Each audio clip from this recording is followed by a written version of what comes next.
Hello friends, Radhe Radhe, जय श्री कृष्णा। स्वागत है आप सबको अपने यूट्यूब चैनल किस चैनल में। तो फ्रेंड्स, आज मैं जीके जीएस से टॉप 35 क्वेश्चन लेकर आई हूँ। सभी क्वेश्चन सिलेक्टेड और इम्पॉर्टेंटली अगर आप किसी भी एग्जाम की तैयारी कर रहे हैं, वीडियो आपके लिए काफ़ी ज़्यादा यूजफुल रहने वाली। तो फ्रेंड्स, वीडियो के लास्ट तक जुड़े। अगर मेरे चैनल आपको हेल्पफुल लगे तो सब्सक्राइब जरूर से जरूर कीजिएगा। तो चलिए में चलते हैं पहले प्रश्न की ओर से। हमारा पहला प्रश्न कह रहा है कि कार बैटरी में किस एसिड का उपयोग किया जाता है। तो फ्रेंड्स, इसका जो सही आंसर हो जाएगा ऑप्शन बी हो जाएगा, सल्फ्यूरिक एसिड का। कार बैटरी में सल्फ्यूरिक एसिड का उपयोग किया जाता है। तो ऑप्शन बी इसका सही हो जाएगा, ध्यान में रखना। ओके। एंड अगला प्रश्न है प्रश्न नंबर 2। प्रश्न नंबर 2 कह रहा है कि छिपकली का अध्ययन क्या कहलाता है। छिपकली का जो अध्ययन है उसे हम लोग क्या कहते हैं, यानी कि छिपकली का जो अध्ययन है वो क्या कहलाता है। तो दोस्तों, इसका सही आंसर हो जाएगा ऑप्शन सी, हर्पैटोलॉजी। हर्पैटोलॉजी छिपकली का अध्ययन क्या कहलाता है, तो हर्पैटोलॉजी कहलाता है। ओके, ऑप्शन सी इसका सही हो जाएगा। अगला प्रश्न है प्रश्न नंबर 3।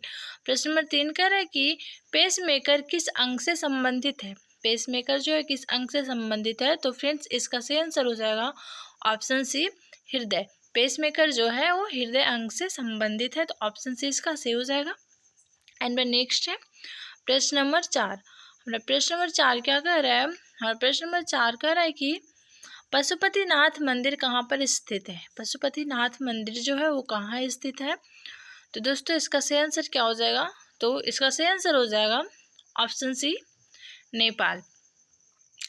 पशुपतिनाथ मंदिर जो है वो नेपाल में स्थित है। तो ऑप्शन सी इसका सही हो जाएगा, ध्यान में रखना है।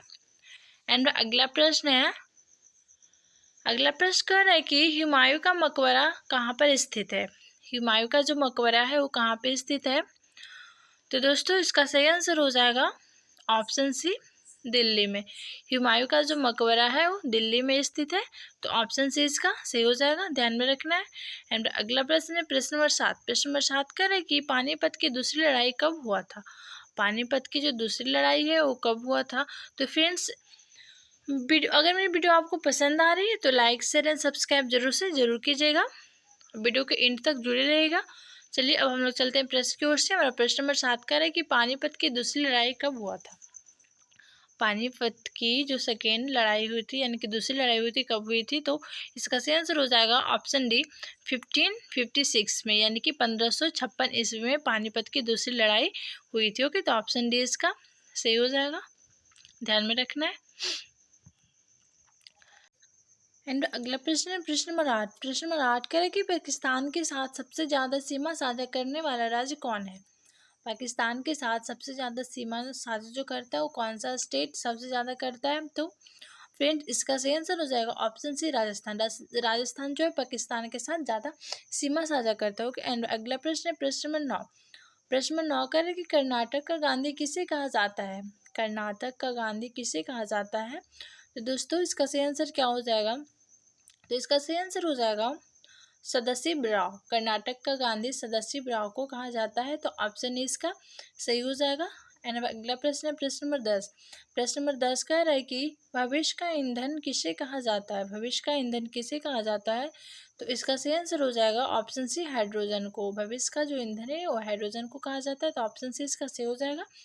एंड नेक्स्ट है अगला प्रश्न है प्रश्न नंबर 11। प्रश्न नंबर 11 कह रहा है कि गीतांजलि पुस्तक के लेखक कौन है। गीतांजलि जो पुस्तक है वो किनके द्वारा लिखी गई है। तो इसका जो लेखक है वो कौन है।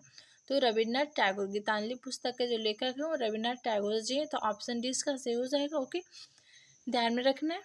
एंड अगला प्रश्न है नेक्स्ट है प्रश्न नंबर 12। प्रश्न नंबर 12 कह रहा है कि सांची स्तूप का निर्माण किसने करवाया था। सांची स्तूप का जो निर्माण है वो किनके द्वारा करवाया गया था। तो अशोक के द्वारा। सांची स्तूप का जो निर्माण है अशोक के द्वारा करवाया गया था। तो ऑप्शन बी इसका सही हो जाएगा। तो फ्रेंड्स, क्वेश्चन नंबर 12 बहुत ही इम्पॉर्टेंट है, इसे नोट कर लीजिएगा। ओके। एंड अगला प्रश्न है प्रश्न नंबर 13। प्रश्न नंबर 13 कह रहा है कि शुद्ध सोना कितना कैरेट का होता है। शुद्ध सोना जो होता है वो कितना कैरेट का होता है। तो दोस्तों, इसका सही आंसर हो जाएगा ऑप्शन डी, 24 कैरेट का। शुद्ध सोना जो होता है वो 24 कैरेट का होता है। ओके। एंड अगला प्रश्न है प्रश्न नंबर 14। प्रश्न नंबर 14 कह रहा है कि जिम कॉर्बेट राष्ट्रीय उद्यान किस राज्य में स्थित है। जिम कॉर्बेट राष्ट्रीय उद्यान जो है वो किस राज्य में स्थित है। तो दोस्तों, इसका सही आंसर हो जाएगा option A, Uttarakhand. Jim Corbett राष्ट्रीय उद्यान जो उत्तराखंड में स्थित है। तो ऑप्शन ए इसका सही हो जाएगा, ध्यान में रखना है। ओके। एंड नेक्स्ट है प्रश्न नंबर 15। प्रश्न नंबर 15 कह रहा है कि औरंगजेब का मकबरा कहाँ स्थित है। औरंगजेब का मकबरा जो है वो कहाँ स्थित है। तो दोस्तों इसका सही आंसर हो जाएगा ऑप्शन डी, दौलताबाद में। औरंगजेब का जो मकबरा है वो दौलताबाद में स्थित है, तो ऑप्शन डी इसका सही हो जाएगा। ओके, बहुत ही इंपॉर्टेंट है, इसे भी नोट कर लीजिएगा। एंड अगला प्रश्न है प्रश्न नंबर 16। प्रश्न नंबर 16 कह रहे कि पौधे की वृद्धि की मापन किसके द्वारा किया जाता है। यानी पौधे की वृद्धि की जो मापन है वो किस यंत्र के द्वारा किया जाता है, किसके द्वारा किया जाता है। तो इसका सही आंसर हो जाएगा ऑप्शन सी, क्रेस्कोग्राफ के द्वारा पौधे की वृद्धि की जो मापन है क्रेस्कोग्राफ के द्वारा किया जाता है, तो ऑप्शन सी इसका सही हो जाएगा, ध्यान में रखना है। ओके, एंड नेक्स्ट है प्रश्न नंबर 17। प्रश्न नंबर 17 कह रहा है कि राष्ट्रपति का निर्वाचन किस अनुच्छेद के तहत किया जाता है। राष्ट्रपति का जो निर्वाचन है वो अनुच्छेद 54 के तहत किया जाता है, तो ऑप्शन बी इसका सही हो जाएगा, अनुच्छेद 54। ओके, राष्ट्रपति का निर्वाचन अनुच्छेद 54 के तहत किया जाता है। ओके, ध्यान में रखना है। एंड नेक्स्ट है प्रश्न नंबर 18। प्रश्न नंबर 18 कह रहा है कि केंद्रीय एगमार्ग प्रयोगशाला कहाँ स्थित है। केंद्रीय एगमार्ग प्रयोगशाला जो है वो कहाँ स्थित है। तो फ्रेंड्स इसका सही आंसर हो जाएगा ऑप्शन डी, नागपुर में स्थित है केंद्रीय एगमार्ग प्रयोगशाला। ओके, एंड अगला प्रश्न है प्रश्न नंबर 19। प्रश्न 19 कह रहा है कि बिस्मथ राइट किस धातु का अयस्क है। बिस्मथ राइट जो है वो बिस्मथाइट धातु का अयस्क है। ओके, एंड अगला प्रश्न है प्रश्न नंबर 20। प्रश्न नंबर 20 कह रहा है कि प्रथम डिजिटल कंप्यूटर कौन सा है। प्रथम डिजिटल कंप्यूटर जो है वो कौन सा है। तो फ्रेंड्स ENIAC। ओके, ऑप्शन से इसका सही हो जाएगा। एंड अगला प्रश्न है प्रश्न नंबर 21। प्रश्न नंबर 21 का है कि पृष्ठ तनाव का एसआई मात्रक क्या है। तो दोस्तों इसका सही आंसर हो जाएगा ऑप्शन ए, न्यूटन पर मीटर। पृष्ठ तनाव का एसआई जो मात्रक है वो क्या है, तो न्यूटन पर मीटर है, तो ऑप्शन ए इसका सही हो जाएगा। ओके, ध्यान में रखना है। एंड मेरा नेक्स्ट है प्रश्न नंबर 22। प्रश्न नंबर 22 का है कि नटराज की प्रसिद्ध कांस्य मूर्ति किस कला का उदाहरण है। तो फ्रेंड्स इसका सही आंसर हो जाएगा ऑप्शन सी, चोल कला का उदाहरण है। ओके, ऑप्शन सी इसका सही हो जाएगा। एंड अगला प्रश्न प्रश्न नंबर 23 की मानस नदी निम्नलिखित में से किस पड़ोसी देश से भारत में सीधे प्रवेश करती है। तो इसका सही आंसर हो जाएगा option B, Bhutan. Okay, and अगला प्रश्न है प्रश्न नंबर 24। प्रश्न नंबर 24 कह रहे कि अंतर्राष्ट्रीय मानवाधिकार दिवस कब मनाया जाता है। अंतर्राष्ट्रीय मानवाधिकार दिवस जो कब मनाया जाता है। ऑप्शन ए 10 दिसंबर, ऑप्शन बी 12 दिसंबर, ऑप्शन सी 24 मार्च, ऑप्शन डी 4 जनवरी। तो फ्रेंड्स अंतर्राष्ट्रीय मानवाधिकार दिवस जो है वो 10 दिसंबर को मनाया जाता है। ओके, 10 दिसंबर को मनाया जाता है, तो ऑप्शन ए इसका सही हो जाएगा। ओके, एंड अगला प्रश्न है प्रश्न नंबर 25। प्रश्न नंबर 25 का है कि बंकिम चंद्र चटर्जी ने अपने आनंद मठ उपन्यास में किस विद्रोह का उल्लेख किया है।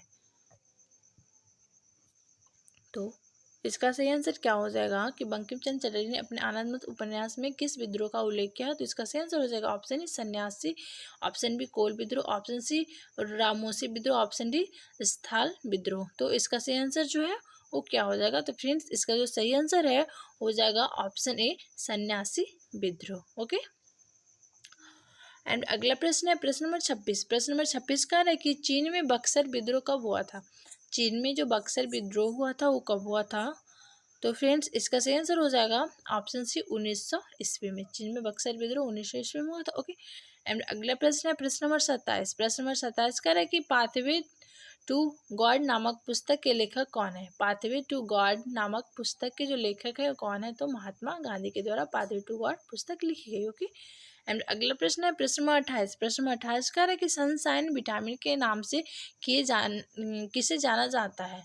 तो ये चारों में से कौन सा सही हो जाएगा। तो फ्रेंड्स इसका जो सही आंसर है सनशाइन विटामिन के नाम से किसे जाना जाता है, तो विटामिन डी को जाना जाता है। ओके, एंड अगला प्रश्न है प्रश्न नंबर 29। प्रश्न नंबर 29 का है कि पिच ब्लेड किस तत्व का अयस्क है। पिच ब्लेड जो है वो किस तत्व का अयस्क है। तो फ्रेंड्स इसका जो सही आंसर है वो हो जाएगा ऑप्शन ए, यूरेनियम का। ओके, तो ऑप्शन ए इसका सही हो जाएगा। एंड अगला प्रश्न है प्रश्न नंबर 30। प्रश्न नंबर 30 का है कि गैलेना किसका अयस्क है। गैलेना जो है वो किसका अयस्क है, यानी कि किस धातु का अयस्क है। तो सीसा का। गैलेना जो है वो सीसा धातु का एस्क है, तो ऑप्शन सी इसका सही हो जाएगा। एंड अगला प्रश्न है प्रश्न नंबर 31। प्रश्न नंबर 31 कर रहा है कि प्रधानमंत्री पद के लिए न्यूनतम उम्र सीमा कितनी है। प्रधानमंत्री पद के लिए न्यूनतम आयु जो होती है वो कितनी होती है। तो फ्रेंड्स इसका सही आंसर है, इसका सही आंसर क्या हो जाएगा, तो इसका जो सही आंसर है वो हो जाएगा ऑप्शन ए 25 वर्ष। प्रधानमंत्री पद के लिए न्यूनतम आयु 25 वर्ष होती है। ओके, तो ऑप्शन ए इसका सही हो जाएगा, ध्यान में रखना है। एंड नेक्स्ट है प्रश्न नंबर 32। प्रश्न नंबर 32 करें कि रेड क्रॉस के संस्थापक कौन है। रेड क्रॉस के जो संस्थापक हैं वो कौन है। तो फ्रेंड्स इसका सही आंसर हो जाएगा हेनरी ड्यूनांट। ऑप्शन डी इसका सही हो जाएगा कि रेड क्रॉस के संस्थापक है। एंड अगला प्रश्न है प्रश्न नंबर 33। प्रश्न नंबर 33 करें कि भारत में रेल सर्वप्रथम किस वर्ष चलाई गई थी। तो फ्रेंड्स भारत में जो रेल है सर्वप्रथम 1853 ईस्वी में चलाई गई थी, लगभग 3500 किलोमीटर तक। ओके, 35 किलोमीटर तक, ओके लगभग। एंड अगला प्रश्न है प्रश्न नंबर 34। प्रश्न नंबर 34 का है कि पृथ्वी की सतह से वायुमंडल की सबसे नज़दीक परत कौन सी है। पृथ्वी की सतह से वायुमंडल की सबसे नज़दीक जो परत है वो क्षोभ मंडल है। ओके, एंड अगला प्रश्न है प्रश्न नंबर 35। प्रश्न नंबर 35 का है कि मोनाजाइट किस तत्व का अयस्क है। मोनाजाइट जो है वो किस तत्व का अयस्क है। तो फ्रेंड्स इसका जो सही आंसर है हो जाएगा थोरियम। तो फ्रेंड्स यहाँ पे मेरी टॉप 35 क्वेश्चन की वीडियो कंप्लीट होती है। Thanks for watching me.